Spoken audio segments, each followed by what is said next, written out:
এই ড্রাগনের ফুলগুলোকে রাতে কভার করে দিয়েছিলাম। সকালে ঘুম থেকে উঠেই কিন্তু এগুলো খুলে ফেলি আমরা।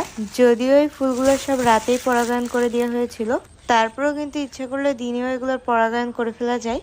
কিন্তু রাতে পরাগায়ন করলে কিন্তু রেজাল্টটা বেশি ভালো পাওয়া যায়। ড্রাগন গাছের যত্নে আমরা আরো একটি ইম্পর্টেন্ট কাজ করি, সেটা হচ্ছে ফুল আসতে শুরু হওয়ার আগে কিন্তু এই ডালপালা ছেটে দিই। যেই ডালগুলো মোটামুটি ছোট, পাশাপাশি যেই ডালগুলো মোটামুটি বড় হয়েই যাচ্ছে, ওইগুলোর মাথায় একটুখানি করে ভেঙে দিই। এতে করে গাছ তার গ্রোথে ফোকাস না করে ফুলের উপরে ফোকাস করতে পারে, আর গাছে কিন্তু ফলের পরিমাণ বেশি হয়। যে কারণে আমরা হালকা করে কিন্তু উপরের ডালগুলো ছেটে দিই গাছের। মোটামুটি যেই ডালগুলো একটুখানি নতুন ছিল সবগুলোই ছেটে দিচ্ছি। এতে করে গাছের গ্রোথে ফোকাস না করে কিন্তু ফুলের উপরে ফোকাস করতে পারবে। উইন্টার সিজনে গাছে আল্লাহ দিলে প্রচুর পরিমাণে ডাল হয়েছে, তাই এখন নতুন করে যে ডালগুলো হচ্ছে সেগুলো রাখার একদমই প্রয়োজন নেই। ডালগুলোর একটু একটু করে মাথা ভেঙে দিলেই হবে। আমার এই ভিডিওটা যদিও